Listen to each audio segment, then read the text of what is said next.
when it's red and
The Subcommittee on Cybersecurity, Information Technology, and Government Innovation will come to order. Welcome, everyone. Without objection, the chair may declare a recess at any time. I recognize myself for the purpose of making an opening statement. Good afternoon and welcome to this hearing. We're here today to expose the Biden administration's Project Labor Agreement rule that took effect in January. This rule is nothing more than a scheme to funnel billions of dollars in federal construction contracts to political allies. It's about ditching full and open competition. It's about ditching the free market and overriding the expertise of government acquisition professionals, wasting taxpayer dollars, delaying crucial projects, and discriminating against nearly 9 in 10 construction workers who aren't part of a union. Let's look at the facts. The rule mandates all contractors and subcontractors on large-scale federal construction projects work under a single project labor agreement. Project labor agreements, or PLAs for short, are a type of pre-hire collective bargaining agreement with one or more unions that governs employer-employee relations on a construction project. But why insist that construction firms arrange project work through unions? After all, only 11% of the nation's construction workforce is actually unionized. Marginalizing the other 89% undermines the pursuit of full and open competition. It undermines the free market, a core tenet of federal procurement codified 40 years ago in the Competition and Contracting Act. Now, President Obama put a thumb on the scale back in 2009 by encouraging agencies to require PLAs on large-scale federal construction projects. But it wasn't a mandate. If agencies didn't think requiring a PLA was in the best interest of taxpayers, they could opt not to use one. And guess what? They almost always opted not to. Contracting officers chose to require PLAs on only 1 out of every 167 large construction projects during the duration of the Obama and Trump administrations. And it's no wonder. PLAs had their heyday before and during World War II, when the nation's construction workforce was mostly unionized. Today, it's overwhelmingly not. So to impose PLAs today by fiat is intrusive and inefficient. That explains why research has shown that where politicians have required PLAs for state and locally funded public construction projects, they actually raise the costs of such projects by 12 to 20%. By discouraging merit shop bidders and imposing inefficient union work rules. That means fewer public schools are renovated and fewer public housing units are built. Even the Boston Globe editorial board last month concluded that project labor agreements are bad policy. And half of all states, including my home state of South Carolina, do not even permit PLA mandates on state-funded projects. Thank God we are a right-to-work state. But we're not here to second-guess how states and localities spend their public funds. We're here to talk about a nationwide PLA mandate for big federal construction projects and why. Since federal procurement officers haven't mandated PLAs, the Biden administration decided to make that choice for them, favoring political expediency over professional judgment. This rule forces agencies to require PLAs unless they can jump through vague, high-bar hoops. Even showing that fewer contractors will bid on a PLA-required project isn't enough, according to the OMB's memo. Let's be clear, I have no issues with a contractor working with unions or under PLAs. That's why I support the Fair and Open Competition Act, or FOCA, a bill that Chairman Comer introduced and that we voted out of the full Oversight Committee. FOCA says you can't discriminate for or against contractors or grantees based on their use of PLAs. But the Biden administration isn't interested in a level playing field. They want this mandate to funnel taxpayer dollars and non-union construction workers' earnings into union coffers, into the back pockets of union bosses. I worry that in states like mine, the local construction workforce, which is overwhelmingly non-union, is going to find it hard to get work on federal projects right in their own backyard. That's because PLA hiring is typically done through union hiring halls. And even if non-union workers do get hired, they often suffer wage theft because they're forced to pay into union pension funds they don't actually benefit from. The president is in the pocket of labor unions, plain and simple. The PLA rule is a blatant move to repay his union buddies by funneling billions of dollars in federal contracts their way. This administration isn't interested in fair competition or relying on professional judgment. It's about political favoritism and keeping President Biden's union bosses happy. Fat and happy, by the way. The American people deserve better than a president who prioritizes union coffers over the livelihoods of hardworking, non-union construction workers across the country. I look forward to hearing from our witnesses today who will testify to the damage of this PLA mandate and the kind of damage it will inflict. But before I introduce them, I will first yield to the Ranking Member Connolly for his opening statement. Thank you, Madam Chair. I'm here because somebody had active COVID, and I'm not willing to expose myself or my spouse to it. I've seen firsthand in my district what happens when project labor agreements are excluded from construction projects because of unfounded scare tactics and attacks on labor unions. For more than 2 decades, I supported and helped advance the Silver Line extension of Metro to Dulles Airport here in the nation's capital.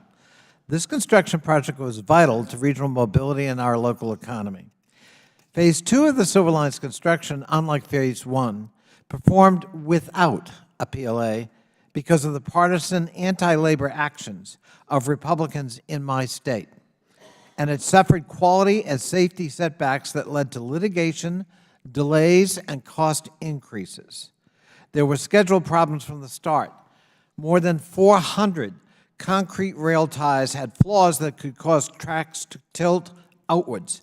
More than 1,700 defective concrete panels were installed, and a company falsified records after skirting quality control requirements, which resulted in the company being barred from working on federal construction projects for 3 years. None of those problems occurred in Phase 1, which had a PLA.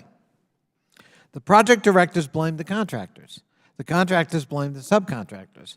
But who should really be blamed were the Republican leaders in Virginia who actively prevented state agencies from requiring a PLA agreement on Phase 2. If a PLA had been in place for Phase 2, as it was for Phase 1, I don't think we would have had anywhere near the magnitude of problems we encountered and the huge delays that ensued. That's why I applaud the pro-worker policies of the Biden administration. Last week, the administration issued a final rule to address the workforce skills shortages within the construction industry. The final rule requires that infrastructure projects funded through the Inflation Reduction Act pay prevailing wages to the workers on the projects. That means good paying, high-quality jobs for local workers and communities across the nation. President Biden's infrastructure investments are revitalizing and creating local jobs in every congressional district. Our chairwoman, for example, praised the $26 million federal grant her district received for public transportation investments from the Inflation Reduction Act, despite voting against that very bill. In December of 2023, the Biden administration finalized a rule to ensure that large-scale federal construction projects have PLAs in place to make sure they're completed on time and on budget. That's because PLAs have a proven track record of success, which is why they were created during World War II. PLAs promote worker safety and guarantee well-trained, highly skilled workforce. PLAs can help prevent the kind of setbacks we incurred in Phase 2 of the Silver Line construction. Using PLAs can also attract new private sector businesses. Just ask Micron. Micron's using a PLA to construct a $15 billion semiconductor manufacturing plant in Boise, Idaho. A right-to-work state, I believe. But had Idaho not built up its local construction workforce through decades of federal investments from the Department of Energy, PLA-constraining projects might not have been ready and had a ready-made workforce in which to invest. And the good-paying local jobs that come with Micron's construction project would not have materialized. These investments are how we rebuild communities and the middle class. I look forward to hearing from our witnesses today, including Mr. Jacob Snyder, Chief Operating Officer of Enerfab. Enerfab is a construction company that knows PLAs offer real investments into workers and communities while completing construction jobs to the highest quality. Interfab uses PLAs on 90% of its projects, both government and private sector contracts. And Mr. Snyder has the unique qualification of being the only witness here today who negotiates and uses PLAs. I look forward to hearing his insights. And Madam Chairman, before I finish, I ask unanimous consent to enter into the record statement from SMACNA and from the Construction Employees of America, Employers of America, supporting PLAs. Without objection. I thank the Chair, and I yield back. I ask unanimous consent for the following members to be waived on to the subcommittee for today's hearing for the purpose of asking questions. Representative Gosar from Arizona, Representative Fox from North Carolina, Representative Grothman from Wisconsin, Representative Higgins from Louisiana, Representative Perry from Pennsylvania, Representative Cesar from Texas, Representative Allen from Georgia, Representative Fitzgerald from Wisconsin. Without objection, so ordered. I'm pleased to introduce our witnesses for today's hearing. Our first witness is Mr. Ben Brubeck, Vice President of Regulatory, Labor, and State Affairs with the Associated Builders and Contractors. I'm going to yield to is Mr. Higgins here? He's not. Okay. Our second witness is Mr. Glenn Luday, Executive Director of the Louisiana Coastal Protection and Restoration Authority. Our third witness is Mr. Eric Dreyer, Vice President and General Manager of Chenbro. And our fourth witness today is Mr. Jacob Snyder, Chief Operating Officer at Interfab. We welcome everyone, and we're pleased to have you this afternoon. Pursuant to the committee Rule 9G, the witnesses will please stand and raise their right hands. Do you solemnly swear or affirm that the testimony that you are about to give is the truth, the whole truth, and nothing but the truth to help you God? Let the record show that the witnesses all answered in the affirmative. We appreciate all of you being here today and look forward to your testimony. You can sit back down. I will remind the witnesses that we have read your written statements and they'll appear in full in the hearing record. Please limit your oral statements to 5 minutes today. As a reminder, please press the button on the microphone in front of you so that we can hear you. And when you begin to speak, the light in front of you will turn green. After 4 minutes, the light turns yellow. At 5, it turns red, and your time is expired, and we would ask that you please wrap it up. I will first recognize Mr. Brubeck to please begin your opening statement.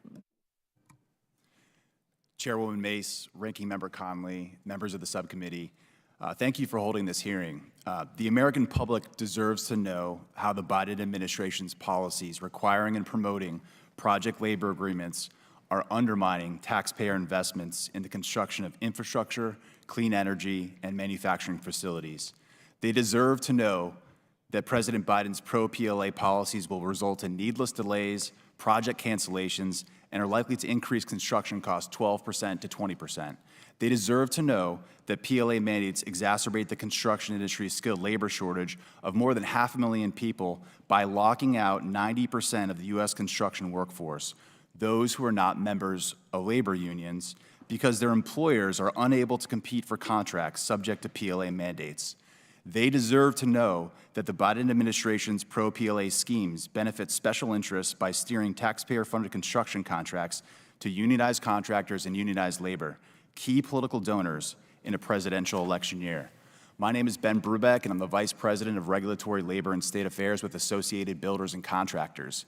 ABC is a trade association whose 23,000 member companies and their millions of employees in the commercial and industrial segments of the U.S. construction industry want nothing more than to compete on a level playing field to deliver to taxpayers the best possible construction product at the best possible price.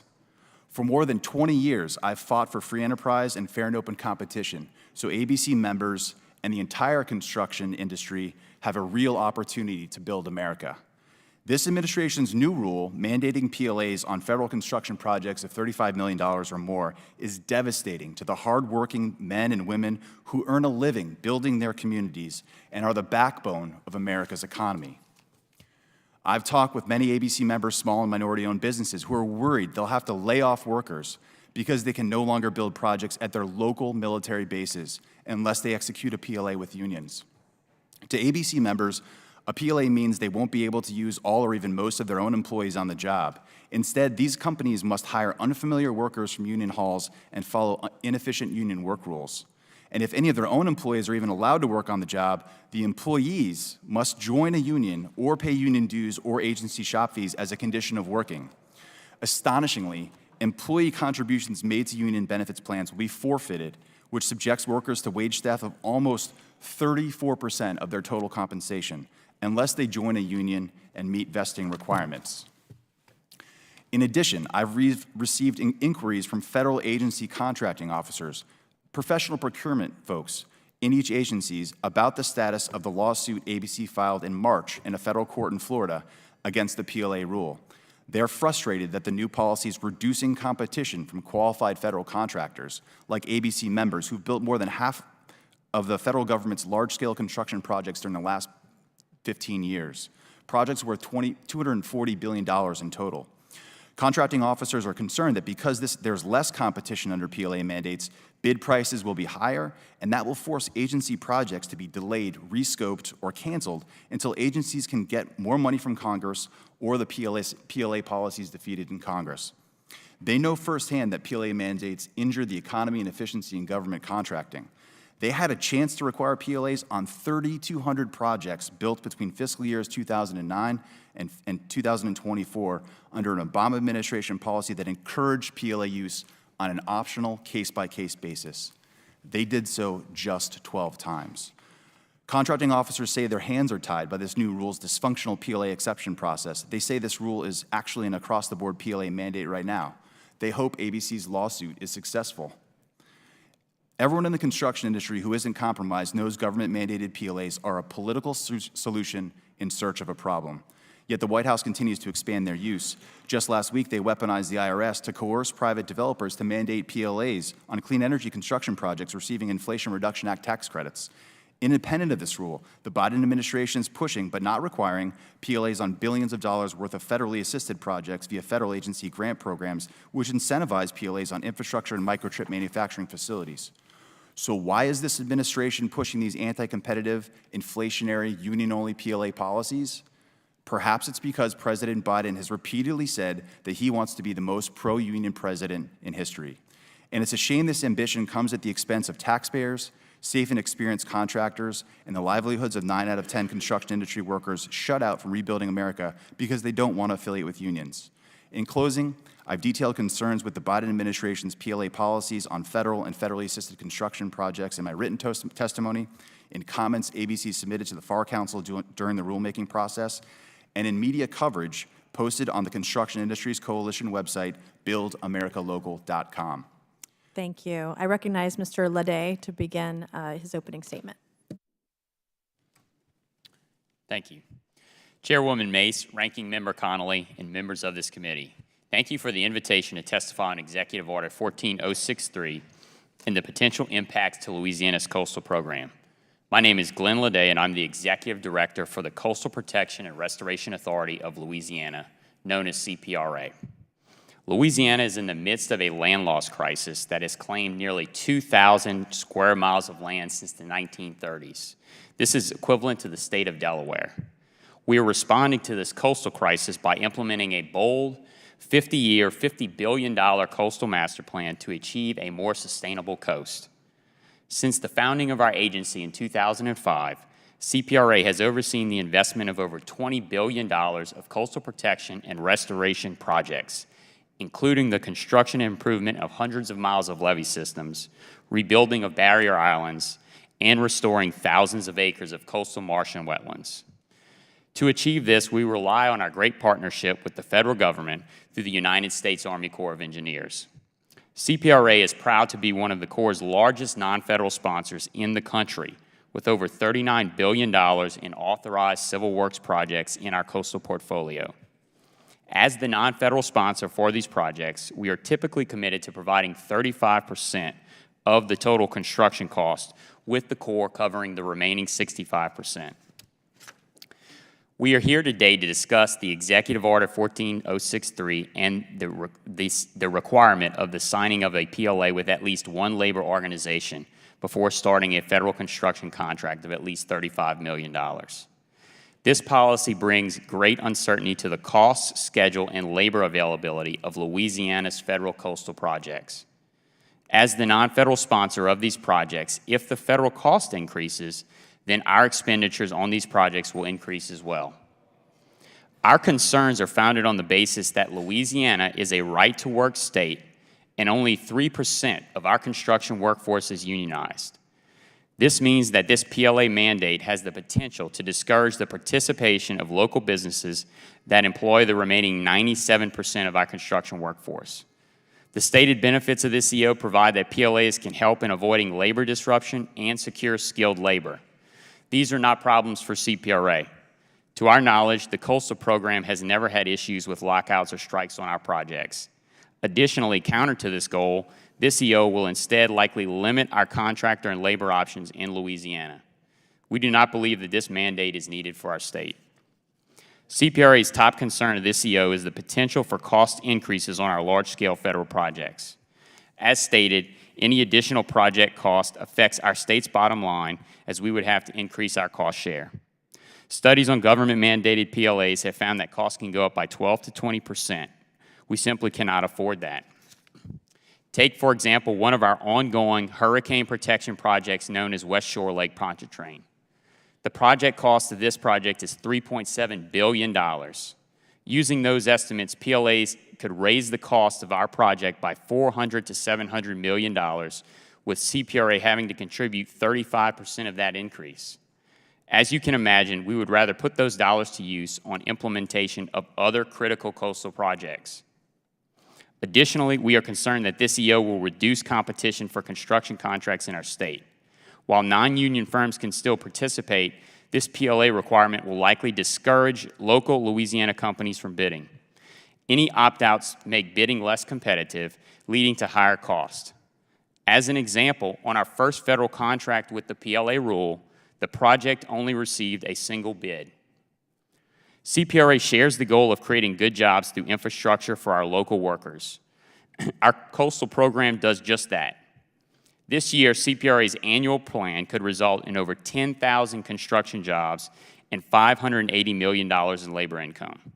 We can do this without PLA's mandates, utilizing our skilled local workforce that knows coastal Louisiana best. We have advocated for decades about Louisiana's coastal crisis, gaining buy-in for this mission from the Corps, Congress, and the administration, and we are grateful for this support. So it is concerning to see any policy changes like this PLA rule that slow down our shared momentum. Given this, CPRA supports repealing this policy, such as through Chairman Comer or Chairman Higgins' legislation, or by exempting civil works projects that relate to reducing life and safety risks. Otherwise, our partnership with the Corps to protect our communities and restore coastal ecosystems could become more costly, slower to act, and ultimately less impactful. Thank you. Thank you. Mr. Dreer, you may begin your opening statement.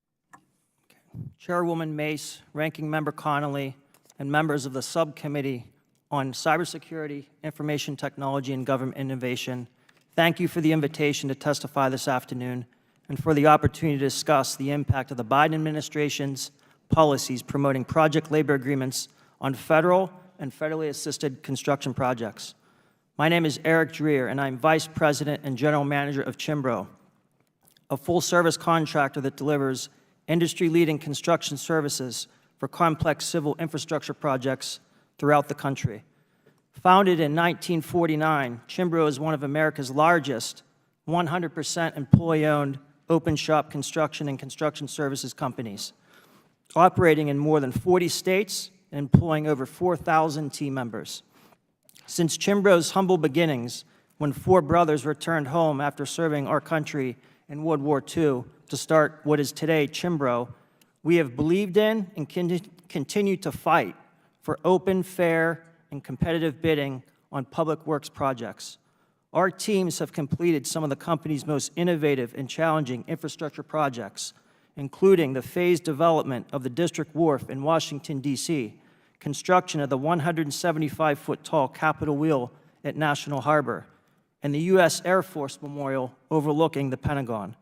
We are proud to have projects underway right now supporting our national security with the construction of two new submarine dry docks at Portsmouth Naval Shipyard and a new submarine refueling station at Norfolk Naval Shipyard. Here in Washington, we are preparing to revitalize the National Mall with reconstruction of the seawalls at West Potomac Park and in the tidal basin. Chimbro employs multi-skilled tradespeople that can perform work across many craft disciplines. The employment of versatile tradespeople is a win-win for Chimbro, our clients, and the taxpayers, as it allows for enhanced labor productivity, continued skills development, and increased workforce retention. Chimbro hires and develops its own employees using government-registered apprenticeship programs, as well as in-house workforce development programs to meet the industry's ever-changing needs. In addition, Chimbro, like many other well-respected American open shop contractors, provides competitive compensation and benefits packages to its team members. As a merit shop contractor, Chimbro is genuinely concerned about President Joe Biden's rule directing federal agencies to mandate PLAs on federal construction projects that are $35 million or more in total value. This mandate is overreaching and unfair. Provisions in PLA mandates are not in alignment with Chimbro's values, infringe on our team members' freedom of association, and do not make sense for our efficient company operations. President Biden's PLA policies are already having a negative effect on our company. Due to the new rule, we've been unable to pursue opportunities to secure work on federal projects, such as the recently advertised U.S. Navy Pier 31 extension project at Naval Submarine Base New London in Groton, Connecticut. Unfortunately, we expect this trend to continue due to the current PLA requirements. The U.S. construction industry needs policies that are inclusive and offer all qualified contractors and their skilled workforces the opportunity to pursue projects without dictating how the company must be run. Union and open shop contractors should have equal right to pursue these opportunities and perform the work the way that best suits their organizations. In the past, PLA mandate advocates have alleged that PLAs ensure safe workplaces, insinuating that open shop construction companies have less safe workplaces. This is not true. The truth is, it takes leadership commitment and cultural transformation to achieve industry-leading safety results, not PLAs. The construction industry is faced with a massive skilled labor shortage of nearly 500,000 people in 2024 alone. There is no need to mandate PLAs, given that nearly 90% of the construction workforce does not belong to a union.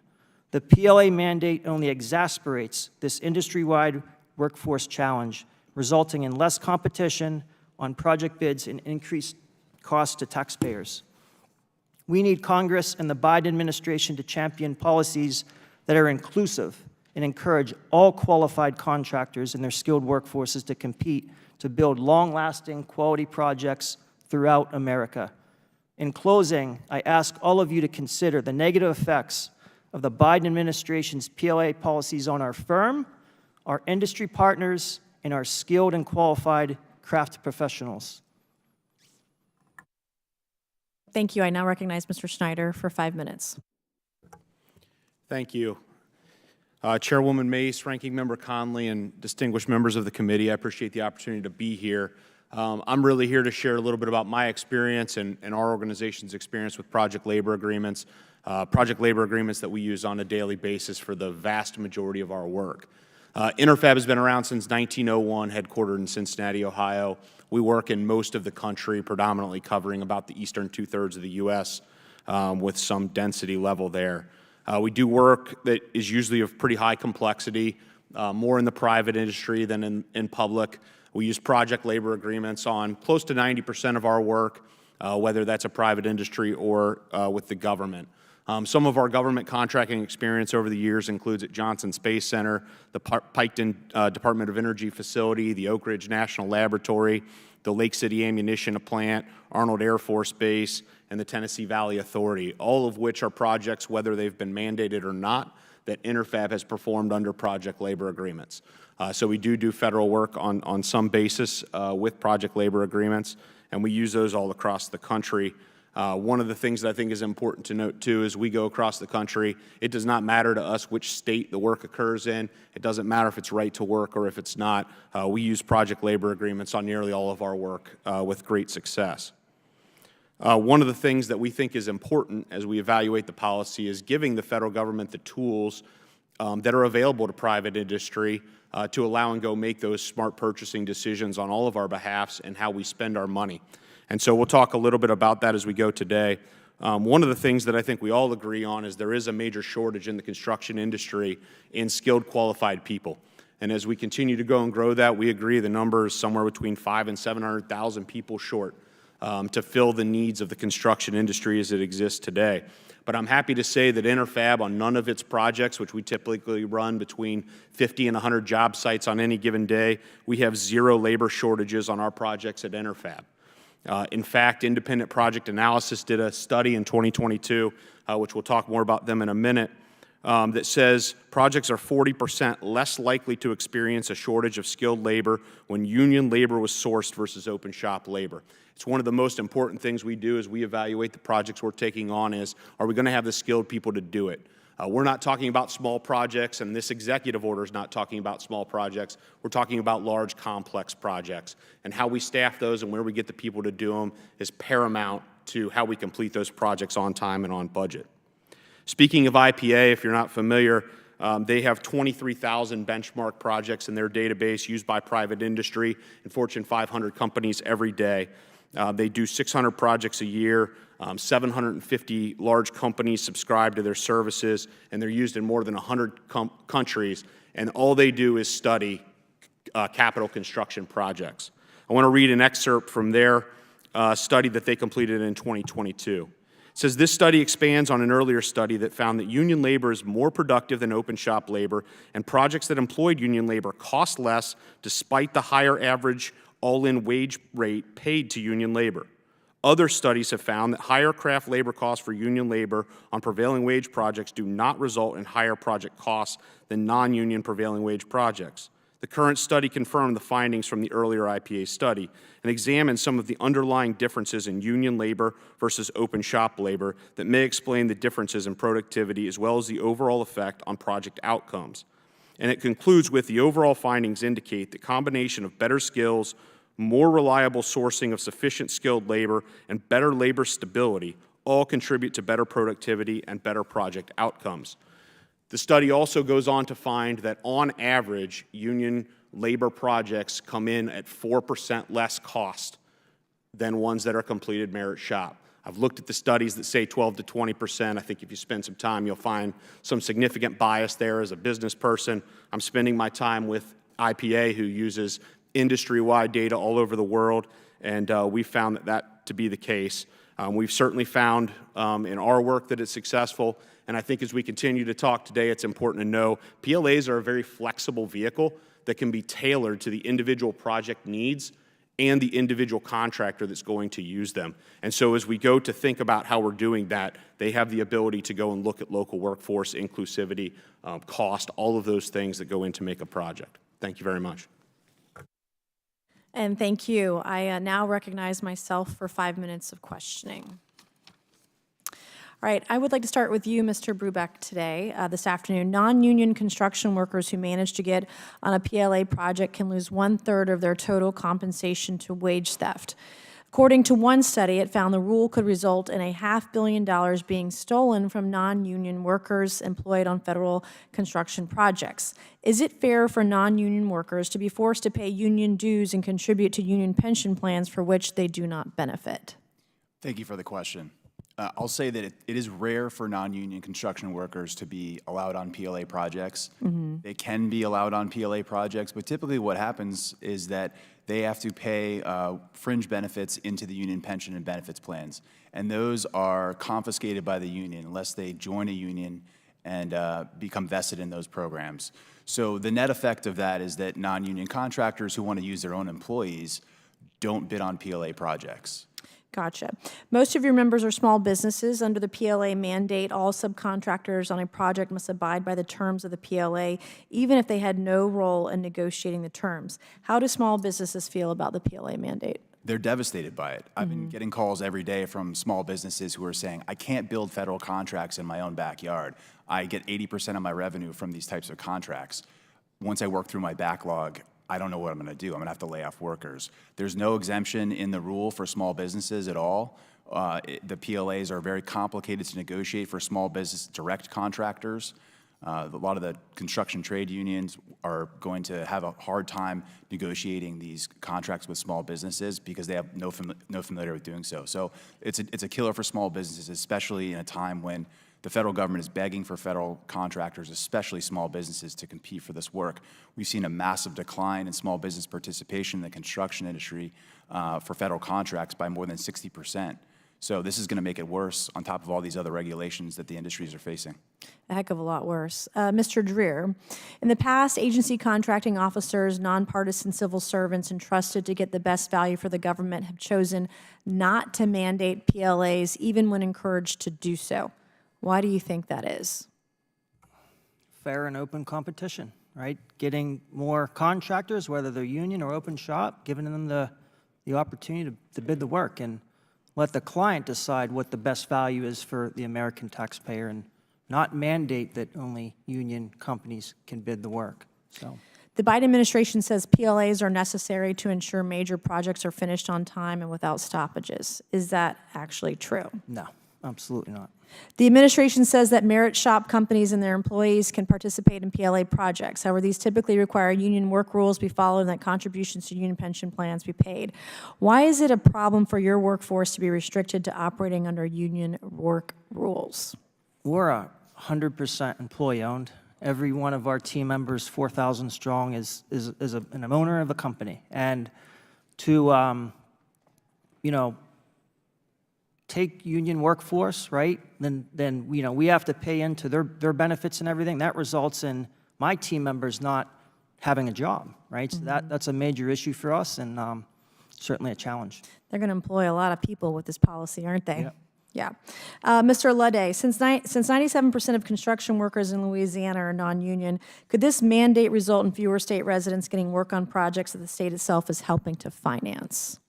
Yes, we believe so, that it discourages local businesses from competing in these large-scale projects. How has your agency been able to successfully contract out construction work without mandating PLAs?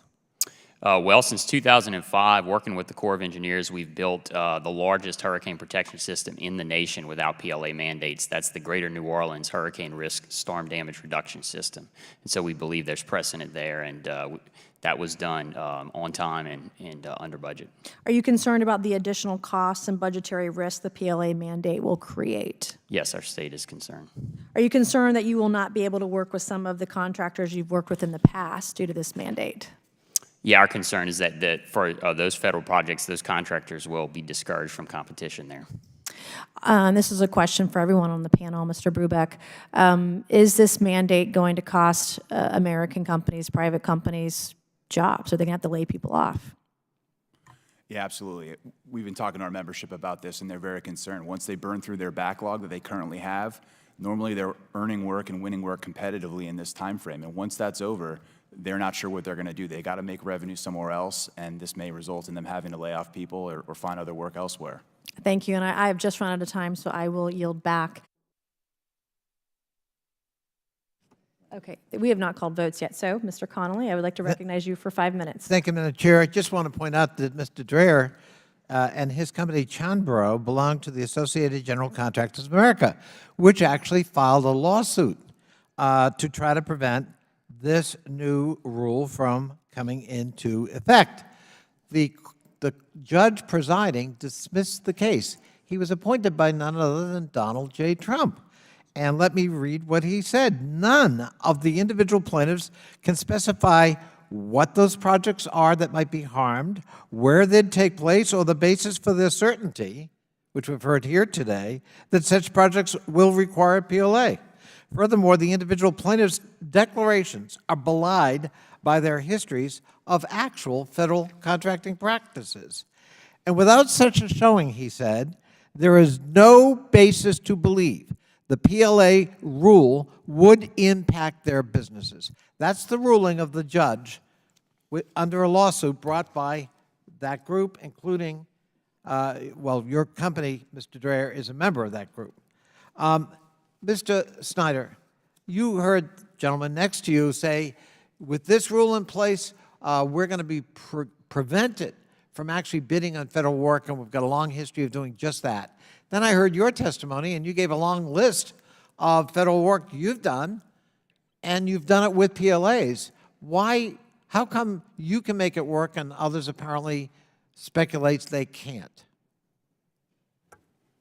I certainly can't speak for any other business, but we have found through the process of doing this that there is a step that goes into this collective process of finding out what works best for the project and working with partners that are going to be representing employees in the workforce to come in and weigh in on what those issues are that are going to make that successful. I'm not sure why it would be more difficult for someone else to go and do the exact same thing. There are thousands of other employers that do what we do. I just happen to be the one sitting here talking with you today. And so, you know, I think the numbers of cost and schedule and the ability to staff projects speak for itself. And just to be clear about your testimony here today, it's your testimony that your company, going back to 1901, has in fact used PLAs as an effective tool successfully, and you have found it to be a felicitous relationship facilitating business. Is that accurate?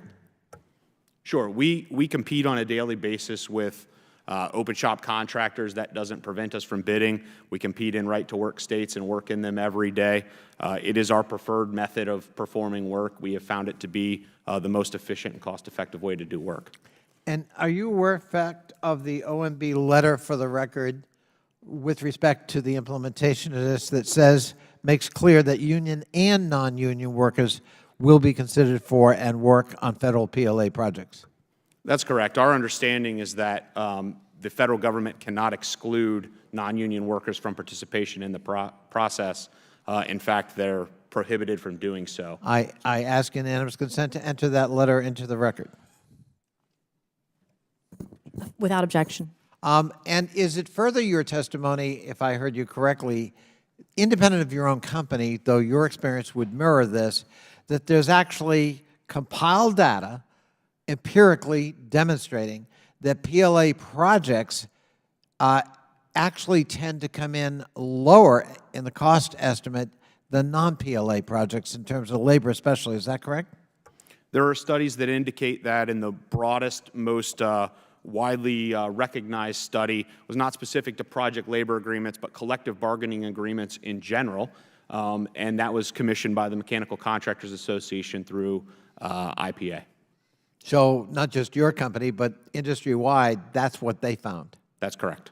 And would you say that PLAs, in your experience, tend to smooth out both labor contracts and costs and come in a better time frame? Certainly that was my experience. I mean, I literally had the experience of the Silver Line. It was bifurcated. We had phase one, we had phase two. Phase one was a PLA project, and it came in pretty much on budget and on time. Phase two was horribly delayed by years with lots of cost overruns. And it was a deliberate political decision, not an economic decision, to do that in phase two because we had a change in the governorship in Richmond, Virginia. Your comment. That's our experience, and from the IPA study, projects that are short on skilled labor are twice as likely to have 10% or higher cost overrun and more likely to have schedule slip of 25% or more. Thank you. Madam Chair, I would ask unanimous consent to enter into the record the U.S. District Court ruling from the Western District of Louisiana, to which I made reference earlier. Without objection. I thank the Chair. And finally, I would ask unanimous consent to enter into the record the letter from the Association of Union Constructors and more than 1,700 members in support of project labor agreements. Without objection. I thank the Chair, and I yield back. Votes have been called, and the chair declares the committee in recess, subject to the call of the chair. We'll plan to reconvene about 10 minutes after votes. The committee stands in recess.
Good afternoon, and we're going to reconvene our hearing this afternoon. Before I recognize the chairman of the full committee, I want to submit into the hearing record several coalition letters we've received that oppose the PLA rule, support FOCA, and express appreciation for the hearing we're holding here today. This includes a letter from 21 business groups, including the Associated Builders and Contractors, the National Federation of Independent Businesses, and the National Black Chamber of Commerce, and a letter from a series of taxpayer protection groups, including, among others, Americans for Prosperity, Americans for Tax Reform, and the National Taxpayers Union. Finally, I want to submit a letter from the Independent Electrical Contractors that opposes the PLA rule, supports FOCA, and expresses appreciation for the hearing we are holding today without objection.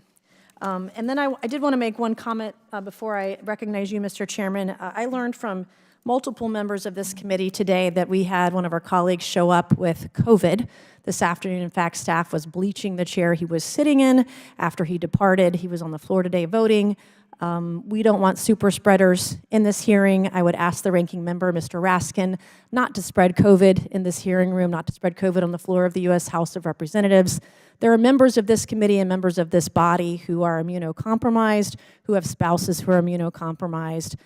People like myself have had long COVID and have had devastating health consequences to getting COVID, and I would ask our colleagues not to spread COVID. So with that, Mr. Chairman, I would like to recognize you for 5 minutes. Well, thank you, Madam Chairman, and thank you for holding this very important hearing. Mr. Dreer, your testimony states that your firm, which is employee-owned, and I might add that's my favorite kind of ownership of any private business, just wants a fair opportunity to compete and win federal awards. But you say the administration's PLA mandate denies you and your employees that fair opportunity, and you're right.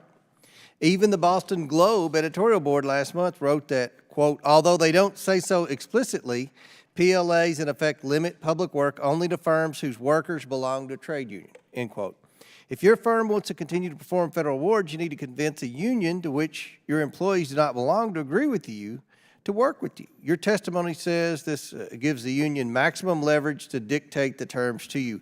Is it accurate to say the PLA rule makes your firm hostage to outside labor unions since you can't perform federal projects unless you agree to cater to their terms?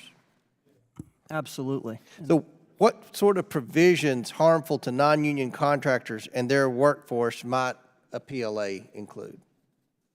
So just taking a step back, looking at the whole picture here, right? I think we can all agree that the industry's short over 500,000 workers right now. And from 2009 to 2023, 12 out of 3,210 contracts had a PLA. We're not against PLAs. We don't want PLAs mandated. This industry needs fair and open competition. We have a lot of work to do, rebuilding our bridges, our highways, our naval infrastructure, and adding another roadblock in like this, mandating these requirements, it doesn't make sense. It doesn't help this country achieve its mission to improve our infrastructure. I agree completely. Mr. Brubeck, federal contracting professionals seem to think the project labor agreement mandate's unwise since they choose to use them only 12 out of more than 3,000 construction solicitations since 2009, even when encouraged to use them by President Obama. So do you think these contracting officers will try to obtain case-by-case waivers from the PLA rule? Yes, they're going to try to do that, but the waiver process that's been constructed by the rule is actually a bad faith waiver process. I was talking to an Army Corps of Engineers executive procurement officer. They have to get a waiver by going all the way up to the senior procurement officer of the Army Corps of Engineers. This is a gentleman who oversees all procurement of missiles, weapons, tanks, all that stuff. It's not even the head of the construction side of the Army Corps of Engineers. By the time that goes all the way up the chain of command and back down, that project solicitation is going to be delayed immensely. It's designed to make sure there are no exceptions. We have not heard of any exceptions to this policy, despite the contracting officers asking for those or asking us to see if our litigation would be able to provide exception to this. Mr. Dreer testified that his firm, which has won many federal construction awards, won't be able to bid on many projects due to the PLA mandate. If an agency can show a solicitation, we'll get a lot fewer bids due to a PLA mandate. Does that qualify them for a waiver? Apparently, the OMB memo says that if they get 3 or fewer bids, then they could qualify for a PLA exemption, but they have to go up to the senior contracting officer, procurement officer, and ask for that. And then they have to justify that in a written report. The senior procurement officer's decision is going to be published on a public website for further scrutiny and perhaps intimidation. Have any waivers been issued since January? I'm not aware of it. I'm aware of about 50 solicitations in the pre-solicitation or solicitation phase that have PLA language. I'm not aware of one waiver being offered so far. Good, that's what we thought. Mr. Luday, your testimony states that the Coastal Protection and Restoration Authority received only a single bid on the first federal contract issued under the PLA rule. How many bids do you typically receive on projects? Yes, that's correct. We received a single bid on the West Shore project that had the PLA. We typically receive anywhere from 4 to 5 to even 10 bids on large infrastructure That projects. doesn't sound like a very good deal for the taxpayers. That's right. Will you have to rebid the project? At this time, we do not believe that the Corps will rebid the project, no. So is this going to, so will this, the fact that you just got one bid, will that delay the timeline or any? Right now, option? we're working through that process with the Corps, so there's uncertainty as to how it will move forward. They're trying to award that project, but as soon as we get more information. Well, the Corps worked so quickly, I didn't know if, Yeah, okay. yeah.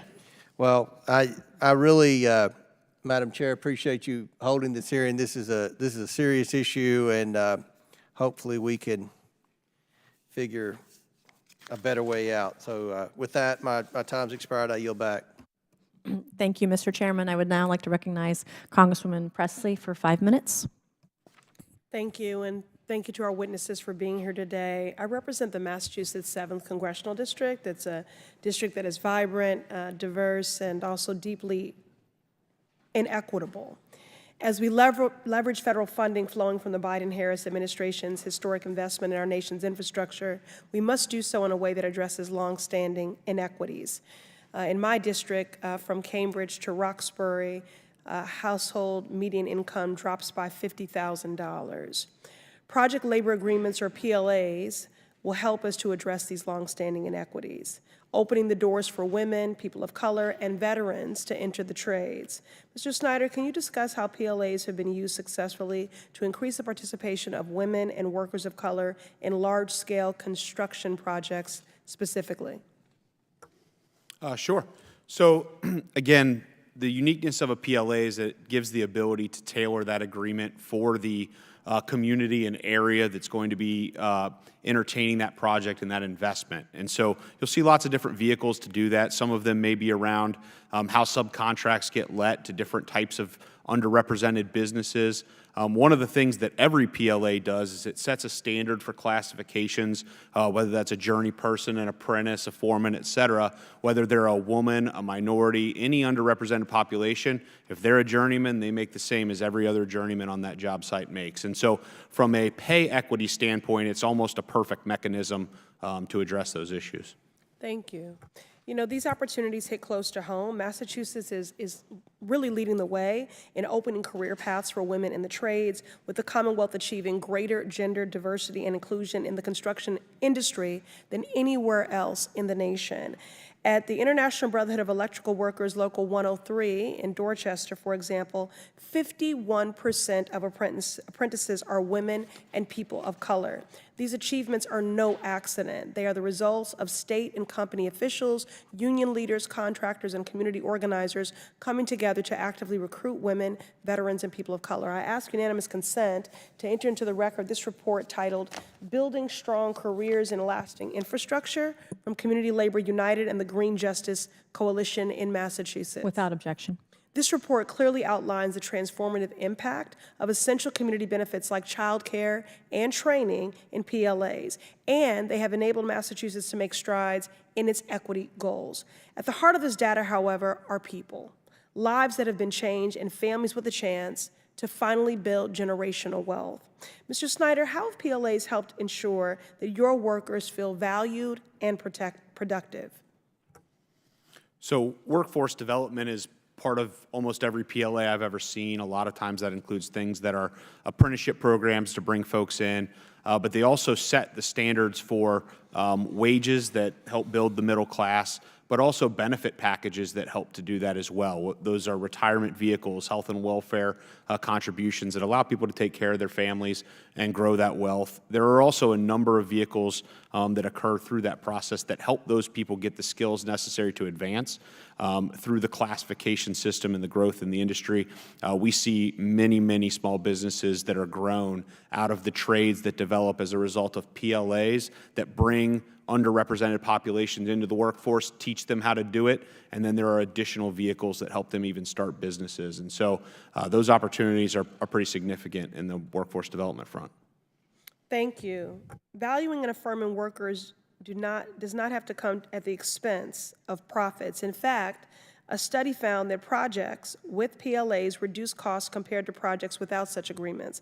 At the same time, these agreements can serve as economic justice documents, as gender equity documents, and racial equity documents by investing in our most valuable infrastructure, which is our people. Massachusetts is making it plain PLAs are the mechanism for finishing projects on time and on budget while increasing diversity in the trades. And I look forward to continuing this progress. Thank you, and I yield back. Thank you. I would now like to recognize Congressman Burleson for 5 minutes. Thank you, Madam Chair. Thank you for hosting this wonderful, very important committee meeting.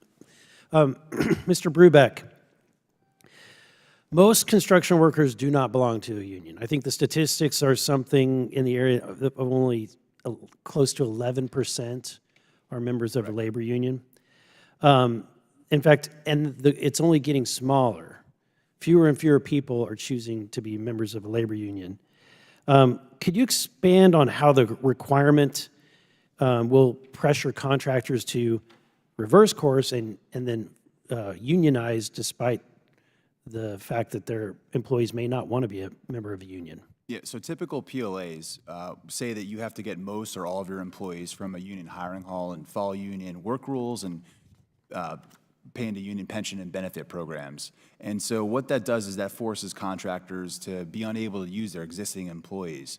Any of their own employees they're able to use, they have to send to the union hiring hall, or there's some sort of arrangement where they're allowed to work on. In our industry, if you want to join a union, you can just go down to the local union hiring hall and join. The barriers to unionization are very low.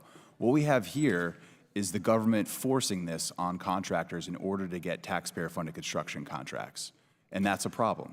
We heard earlier about voluntary PLAs, contractors entering into them voluntarily without undue coercive pressure, but we're talking about government-mandated PLAs. That's the issue here. That's what this executive order does. That's what all the Biden administration policies do. They try to force contractors to bargain with unions and sign a union agreement as a condition of winning a taxpayer-funded construction contract. That increases costs, that reduces competition, and that reduces the number of workers that are able to bid on these projects. We have a skilled labor shortage of 500,000 people. And I'm glad you said that it reduces, that it increases costs and it reduces competition. I can't see how anyone with a straight face can say that requiring a project labor agreement is somehow going to reduce costs and give more options. Well, in theory, it might reduce costs when your only option is a unionized contractor base, but that's not the case anywhere in this country. There's plenty of competition from non-union contractors. In my experience, PLAs are voluntarily entered into by contractors without government coercion because it provides them some sort of exemptions from problematic terms in collective bargaining agreements that make them less efficient and more expensive. So we're talking about government-mandated PLAs, not voluntary PLAs. Let's also talk about the exemptions, the supposed exemptions to the PLA requirements. The OMB memo implementing the new rule mentions a process for federal agencies to follow in order to secure an exemption or exception to the Biden administration's new blanket PLA policy. Are you aware of any federal agencies who have successfully sought an exemption or an exception? No, sir, I'm not. There's no reports. In fact, I think you have from your own personal observation, but yet when you go, and also when you go to the federal government's own website, it does not list any agencies receiving an exception. So it's clearly the exception policy is a joke. Would it be safe to say that the new rule is reducing competition, that it's reducing the number of applicants for these jobs? Yeah, absolutely. I hear both from contracting officers in federal agencies and our own members who say they'd want to pursue these contracts, but they can't because of the PLA requirement on there. I'm aware of a number of projects where they've already had a reduction in bidders who were pre-qualified for phase 1 of the solicitation, and they dropped out the minute the PLA was added during phase 2 of the solicitation. So there's going to be real-world examples coming out, and projects are going to have to be rebid, and that's going to delay more construction projects that we all need. I also think there's another aspect to it. You know, just this week, in a hearing, we learned that the United Auto Workers Union was protesting on a college campus to make sure that they had the rights to be basically anti-Semitic in their protests. I can't imagine how someone who just wants to work, just wants to be employed, is now going to have to pay dues to something that's getting politically involved in something they may totally disagree with. Yeah, that's certainly one of the reasons why a lot of construction workers and contractors decide not to affiliate with unions, and that's their choice. They want to make sure that they can deliver projects on time and on budget. And before my time expires, I just want to ask, what can Congress do? I know that we have Resolution 132, sponsored by the Higgins from Louisiana. What bills are on your radar that would help remedy this? Yeah, Chairman Comer's got an excellent bill called the Fair and Open Competition Act that restricts government-mandated PLAs on federal and federally assisted projects, and Congressman Higgins has a CRA resolution striking down the Biden administration policy. Thank you. All right, I would like to recognize Mr. Gosar for 5 minutes. Thank you, Madam Chair. Since January 2021, the Biden administration has implemented an executive order that works to appease special interests at the cost of the American taxpayer. The FAR Council rule mandating PLAs, which is the subject of today's hearing, is another example of Biden's prioritizing special interests. This inflationary policy will increase costs for all Americans and provide them less in return. Mr. Brubeck, can you tell me what this could cost the American taxpayer if it was enforced for every project over $35 million? The FAR Council final rule suggests it could be $14 to $16 billion worth of construction contracts subject to this rule. We think it's probably going to be a little bit more than that. The question then becomes, how many of these projects have PLAs required on them? It seems like all of them will, unless the exception process changes. And then the next question is, what is the cost increase as a result of the project labor agreement reducing competition? Research suggests it's 12% to 18%, but it might be much greater or much less depending on the marketplace and variety of factors. So we don't really know yet, but it's going to be a lot. Now, ABC members have built 50% of the value of large-scale federal construction contracts over the last 15 years. Will federal agencies be able to rely on ABC members to support the warfighter, defend our borders, and improve our infrastructure at a costly, if this costly rule remains in effect? I don't believe so. I've been hearing from both procurement officers and our own members saying they're going to not work on federal contracts anymore. I don't know where those federal contractors or where the labor is going to come from to be able to deliver those services that our government and our warfighters need. Now, are the manufacturers of the fab chips, this is really important to Arizona and other states, but funded by the $50 billion in CHIPS and Science Act, required to mandate PLAs, or are they being strongly pushed to require them? They are not being required to do so, but our understanding after talking to a number of the chips manufacturers, construction folks, is that the Biden administration is really doing some arm twisting behind the scenes to push them to sign PLAs. So far, some of the awardees of the CHIPS money have signed PLAs, some have resisted, and some who have resisted have been the subject of pretty intense campaigns from union organizers trying to make sure that they sign a PLA on future work.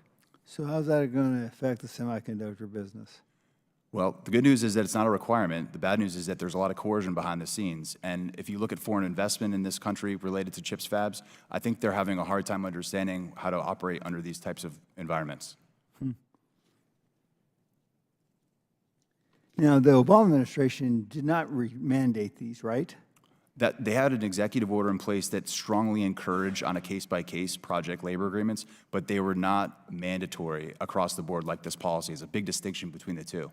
So let's walk back through this. I thought I heard the comment that some of these PLAs are actually more cost-effective. So, you know, being in the construction industry prior to this, I don't see how that works. Can you walk me through it where I could actually get a PLA will actually be more cost-effective than what you do? So we've seen examples of projects bid with and without PLAs, federal contracts under the Obama administration. There was a great example in New Hampshire where a project was initially bid with a PLA requirement, and then it was bid without, and we saw the bid numbers. And what we found was that there were nine bidders instead of 3 when the PLA was removed, and the costs were 16% less. And so what you got there was less competition in that situation, and that's because contractors are limited on the number of bids that they can submit on this issue. They have fewer subcontractors that can participate that might be willing to sign the PLA. They've got union work rules that increase the cost of construction, make them less efficient. They got to pay in the pension and union benefit plans. A lot of reasons why these increase the cost of construction, especially when they're mandated. In a voluntary nature, where you might enter into one because it might streamline your collective bargaining agreements, there may be some cost savings related to overtime or holidays, but that is not what we're talking about today. We're talking about when the government's requiring project labor agreements in that case. So let me ask you another question. Do you coerce your employees as to who to vote for in an election? No. Would you see that as a complication of this PLA? I'm not sure. Could it be? It could be. When you join a union, do you turn over your rights in many cases? And I'll retract that because there's a better way to ask that. Are there other influencing factors in regards to joining a union and involving in a PLA?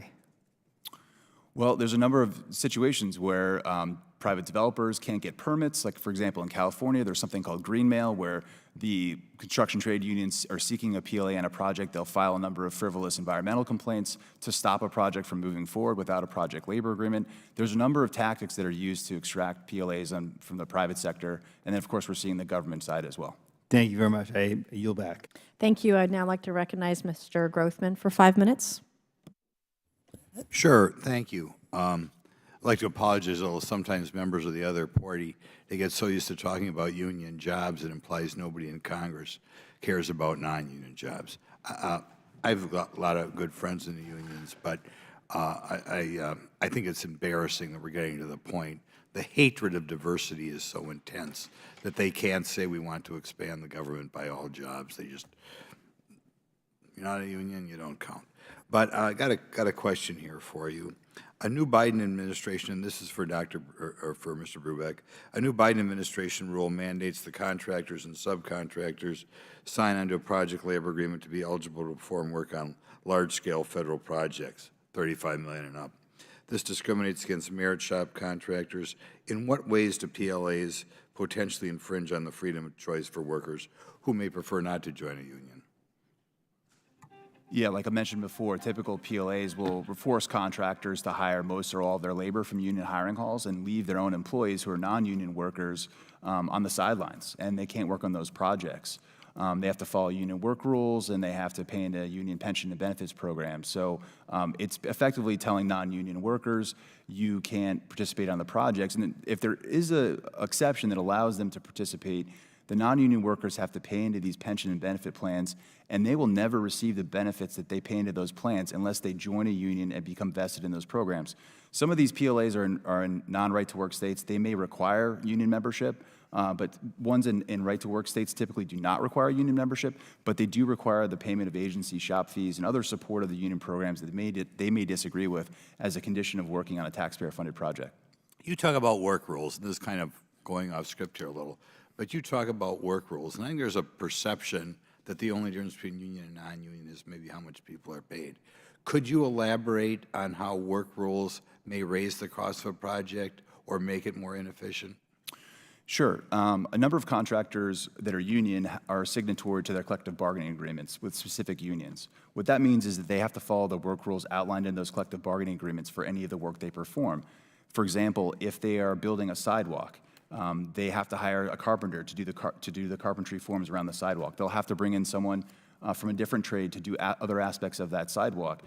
On the non-union side, a lot of contractors are able to do something called multi-skilling, where they're able to bring in 1 or 2 people who can do the job tasks across multiple trades, and that'll allow them to be more efficient and have more skills overall in the life of the project and for the careers of the actual construction workers too. Okay. Mr. Dreyer, since 2009, under a policy initiated by the Obama administration, federal agencies have been encouraged to consider mandating PLAs on federal construction projects, but they've rarely done it. Why do you think that's so? Because it was the contractor's choice, right? You know, 12 out of 3,210 contracts had PLAs. So I think that tells us that there wasn't a lot of interest during that 14 Left to their own devices. Correct. People wouldn't do them. Let the people decide. Let the contractor decide. Create fair and open competition. Okay. Any studies indicating PLAs increase the overall cost of public construction projects? Yes, yeah. The overall cost increased 12 to 20%. I think the statistics say. And the result then, of course, is more infrastructure, undone, not as good infrastructure. Yeah, we're slowing up projects, and right now, the industry is so saturated. We're short workers, there's a lot of projects to do, and this is just adding, again, another hurdle that's going to prevent us from achieving that mission. Okay, final question for Mr. Brubeck. The IRS and Treasury Department have finalized prevailing wage and apprenticeship requirements for certain incentives contained in the Inflation Reduction Act, which is a big climate bill that President Biden signed into law in 2022. Will the administration characterize the rule as a win for labor unions? They will, for blue-collar workers, they will most likely give a significant advantage to labor unions. Can you explain to me this weaponization of the IRS to push labor policies and project labor agreements on the Inflation Reduction Act, clean energy tax credits? Is this in the statute? The prevailing wage and registered apprenticeship requirements on these clean energy projects seeking enhanced tax credits, that is in the statute. What's not in the statute is a new provision by the IRS that says developers would be exempt or get a get-out-of-free jail card for the willful and extreme penalties in the new statute if they sign a project labor agreement, if they require all the contractors to sign a PLA. So they're getting an exemption through regulation to the actual statute if they sign a PLA. And this is going to create a lot of problems. A lot of developers and a lot of people seeking these tax credits are trying to understand the confusing rules behind prevailing wage and registered apprenticeship requirements. And so they're going to be basically pushed and coerced into requiring project labor agreements. So they're weaponizing the IRS and the tax system to develop more union jobs and unionized contractors get into And hatred of non-union jobs. Or maybe hatred is too strong, but they don't want people having non-union jobs. We're not welcome. Yep. Okay, thank you. All right, I would now like to recognize Mr. Fitzgerald for 5 minutes. I want to thank the chairwoman for allowing me to wave on to the committee. It's an important topic, and when I saw it was coming up in the subcommittee, definitely wanted to participate. As my many years in the Wisconsin State Senate, along with Congressman Grothman, by the way, we did do some PLA reforms, and I think one of the things that was always missed, and I'm glad you're reiterating again and again, that you know, what you're talking about is if two organizations want to get involved in a PLA, that's not what we're worried about. We're worried about the mandate part. And there were significant buildings. There's Lambeau Field in Wisconsin that was part of a PLA, an agreement. We had the Fiserv Forum, which we're holding the Republican National Committee convention at, which was, there was a PLA in place. That was fine. That isn't what we're talking about. We're talking about mandating it. So, Mr. Brubeck, I wanted to just get your take on, you know, the higher costs, because that's what we saw, even on those where there was agreement. If you match that up with what the construction cost might be on the front end compared to where you end up, it's still a significant increase in the cost of a project, right? Yeah, typically the costs are between 12% and 20%. At least that's what the research has said on a number of school construction projects. There was an independent study done out in California on a number of Los Angeles affordable housing projects. What that study found was that the PLA mandate actually added 14% of the cost of affordable housing projects. That resulted in 800 fewer affordable housing units being built out there. That was 11% more that they could have actually built. They could have had 11% more 800 more units for affordable housing if not for this requirement. So it's certainly there. There's a lot of research on this topic. I know there's other research saying the opposite, but it's just basic common sense. You reduce competition, you put new rules, you can't use your own employees. Of course, costs are going to go up for these contractors. Right. I think that's something that's being missed on it is because I'm also a member of financial services right now. So, you know, we'll have the Fed in and they'll tell us, do we have the FDIC in, and we'll grill them about where we are in some of this financing stuff. And right now it means that there's less projects being built, right? I mean, we already have we know there's a labor shortage, but along with that, if there's less projects, if there's less work, that's not good for anybody, right? Yeah, stakeholders are worried that if their costs go over their allotted budget, they're going to have to find money elsewhere. They're going to have to get money from Congress, or they're going to have to rescope their existing budgets or other projects, and that creates a lot of delays, and that adds more costs too. So yes, that means fewer construction jobs created, fewer improvements to our roads, bridges, and other types of infrastructure, and fewer clean energy projects. I mean, the list goes on. This is a serious issue. And it's because federally assisted construction is a much larger market of construction spending than direct federal contracts, right? I mean, Yeah, that's the way it works. I don't know if I clarified. So we've got the Biden executive order on direct federal contracts of $35 million or more. But outside of that, we actually have other policies independent of the executive order that push PLA requirements on federally assisted projects. And that's being done through federal agency grant programs that federal agencies are asking state and local governments to compete for. And what they're saying is you're more likely to get this funding if you require PLA. It's coercion. They're trying to get them to require PLAs. And fortunately, in states like yours, Mr. Fitzgerald, there's been legislation passed that restricts government-mandated PLAs on federally assisted projects. That isn't helpful on direct federal contracts like at Fort McCoy, where I got a call the other day from a small contractor saying, I do 90% of my revenue at Fort McCoy. Once I'm done with this project, I have no other work. I've got to fire my people or close my business or find other work. This was all sprung on me so fast. So, yeah, this all adds insult to injury. Exactly. Because on top of that, you've got now you've got the interest issue that's starting to creep up on the financing of many of these projects as well. So, very good. Thank you very much. Thank you. I yield back. Right, I would now like to recognize Mr. Higgins for 5 minutes. Thank you, Madam Chair, and thank you for holding this hearing. Gentlemen, I appreciate you being here. Just to clarify for the American people, what we're dealing with is an executive order from the President, which has resulted in rules being written and mandated through government projects, major government projects that impact every state, and have forced contractors to submit bids with union workforce as their primary workforce. In many states, don't have that workforce infrastructure, including the state of Louisiana that I represent. So according to the January 2024 Bureau of Labor Statistics, only about 10% of the workforce is unionized. So it's quite an unrighteous move by the executive of our country. The President of the United States issued an executive order saying 90% of the workforce of American people doesn't qualify for these government bids. It's quite unrighteous.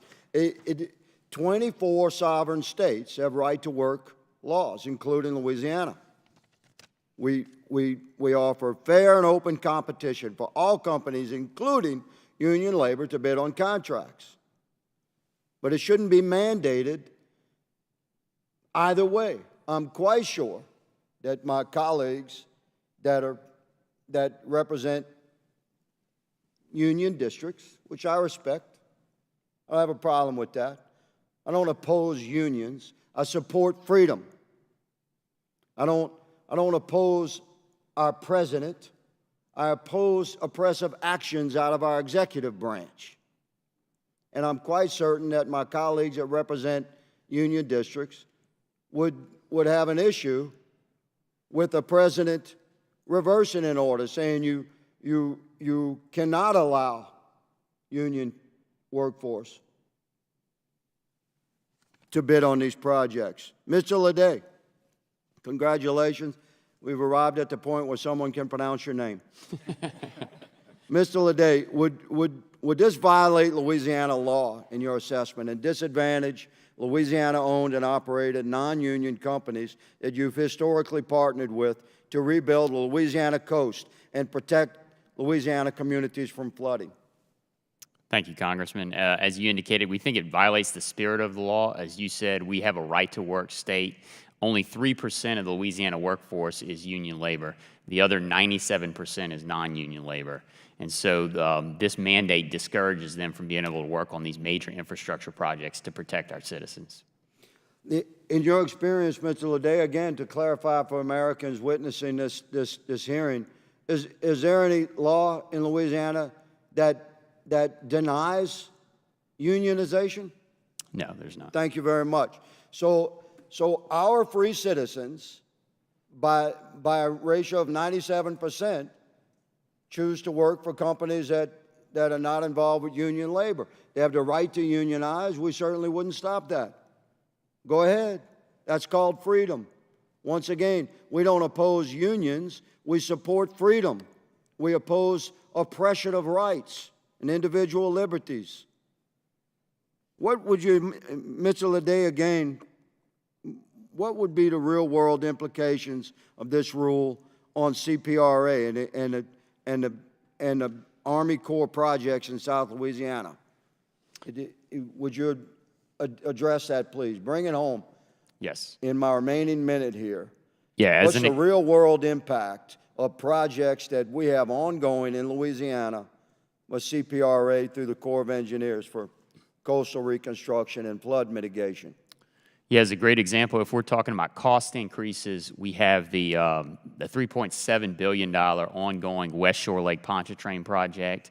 That could result in cost increases of anywhere from $400 to $700 million if those statistics are correct. And then the state of Louisiana has to pay 35% of that cost share.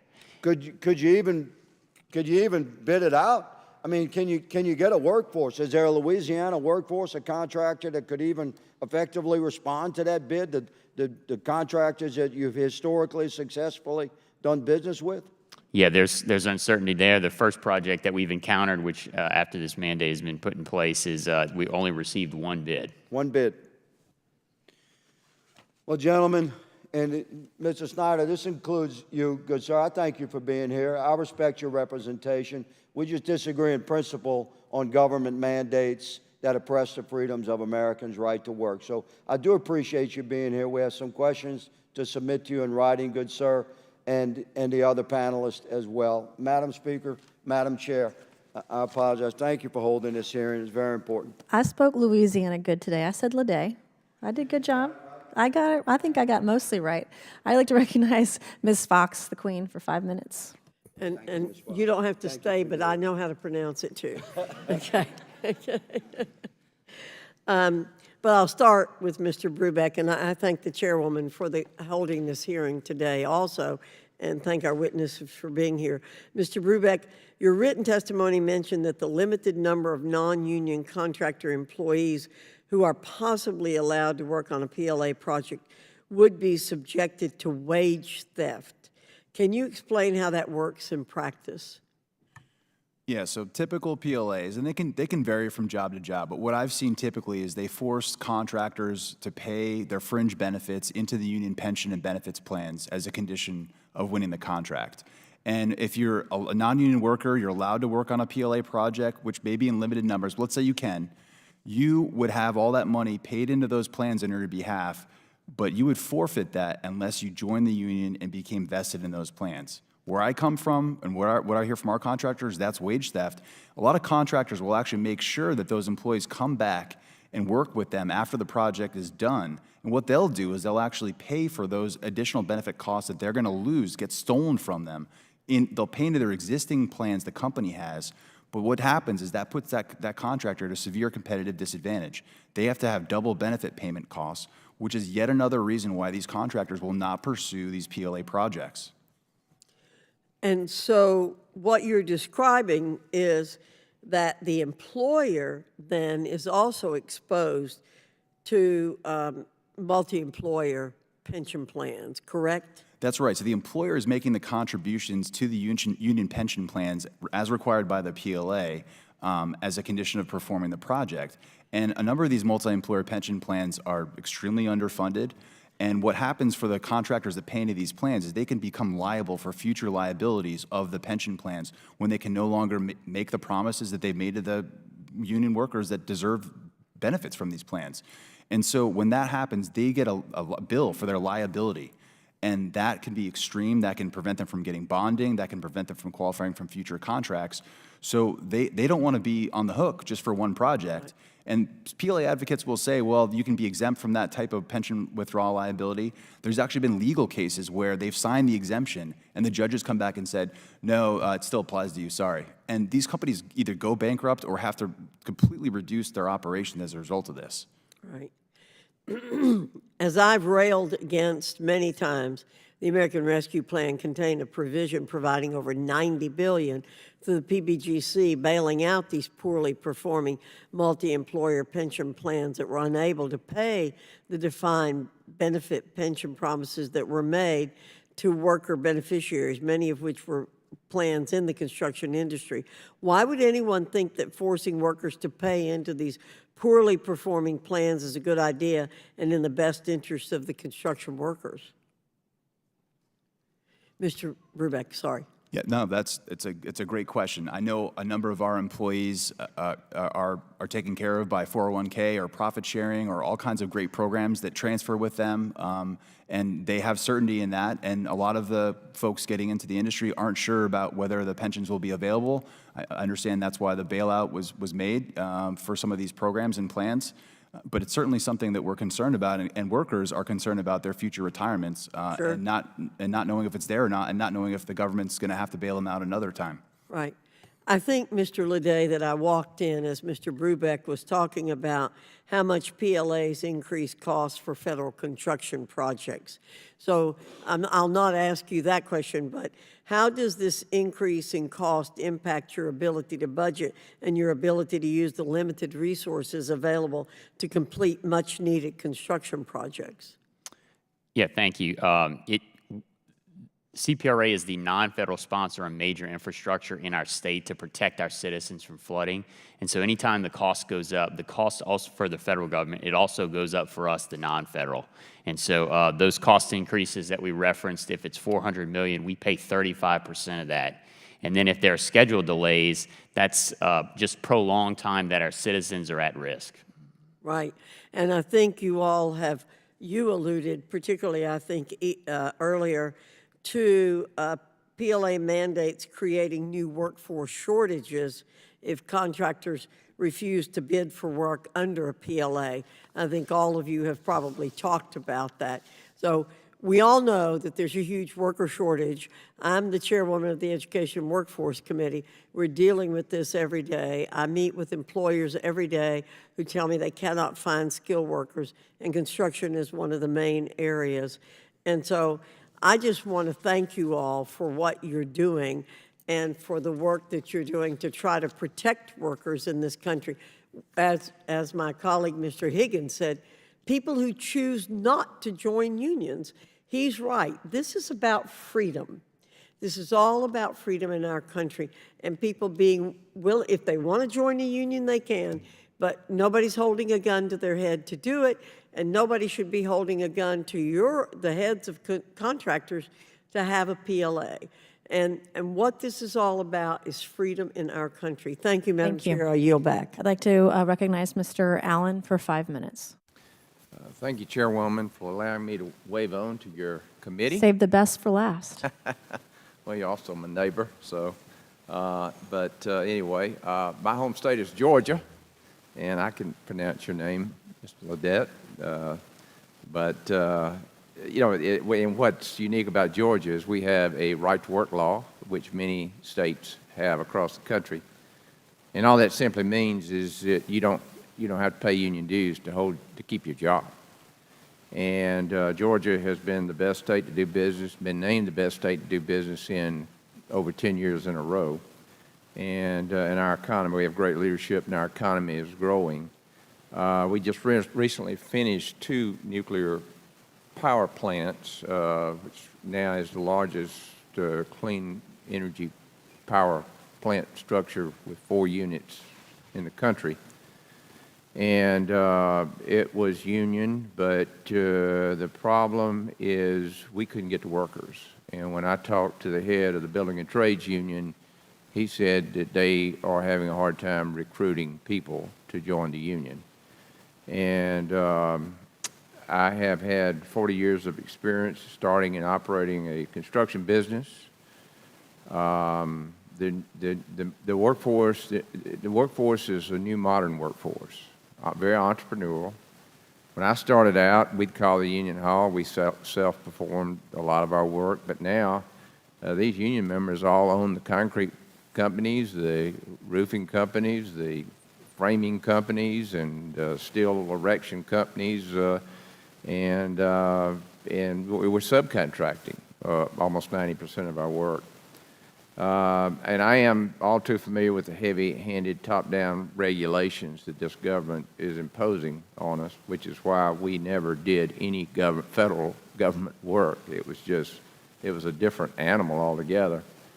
And this was another example of the Biden administration using taxpayer dollars to push their pro-union agenda. It bestows favors on political allies and intervene in employee relations at private firms. And I've heard the frustration of other construction companies in our district. ACC Construction Company is a locally owned and operated company out of Augusta, Georgia, and it's worked on many and has a stellar reputation working on many federally contracted construction projects. And I share their concern that this rule will drive up costs, reduce competition, and result in jobs taking much longer than they should. Mr. Brubeck, my understanding is to be a signatory to a project labor agreement, a contractor must negotiate with a union. Is that correct? Yeah, under the FAR Council rule, you have to have one labor union or more to execute the project labor agreement. And what's happening is that our understanding is contractors are going to unions and saying, would you be willing to negotiate a PLA with me? They have to meet these terms that are outlined in the PLA rule, but also other terms that the unions suggest. And they're having either a hard time finding agreement with the unions, or the unions are slow walking that negotiation or giving better terms to other contractors. So they're pre-selecting who can win the contract or not. And that's really problematic. There's got to be some case law somewhere, because this is. We filed a lawsuit, which we haven't really talked much about today, but it's in Florida. It's before the judge, and we're hoping for an outcome that is get out the merits of the case, unlike the case earlier discussed, the AGC case, which was dismissed on basically technicalities. Right. Tell me what you've heard about how unions are negotiating in circumstances where their participation is required for a contractor to complete the project. We've heard varying stories. Some have been attempting to cooperate and trying to understand the needs of the contractor. Other unions have not been participating in good faith at all, and they've been slowing down negotiations. They've been, effectively making sure that that contractor who's not already signatory to the union cannot proceed with the contract award or even a contract bid, which is required to have an executed PLA submitted with it. So effectively, they're acting as a pre-qualifier for the federal government. This is not how the Competition and Contracting Act works. We need full and open competition. We don't need middlemen in this, and that's what our litigation is all about. Yeah, and what I recommended to the head of the Building and Trades Union is they need to work on recruitment and provide a product and then figure out how to sell that product rather than these heavy-handed techniques that they're using. And it's very concerning that the Biden administration provided unions all of this leverage at the negotiating table and left contractors no choices but to cave to union demands. It's directly contrary to America's free market. And of course, we're seeing that in every area of the country. We have a huge workforce problem. I have a contractor friend who does work all over the world, and he says the only place he has a problem getting labor is working on federal projects is in the United States. He said everywhere else in the world, because I asked him, where do you get these people? He said, it's no problem. Everywhere else in the world, the nation will allow me to use people to bring workmen in to get the job done. So, but anyway, thank you. Thank you, Madam Chair, and I yield back. Thank you. In closing today, I want to thank our panelists once again for their testimony. And with that and without objection, all members will have 5 legislative days within which to submit materials and to submit additional written questions for the witnesses, which will be forwarded to the witnesses for their response. So if there's no further business without objection, the subcommittee stands adjourned.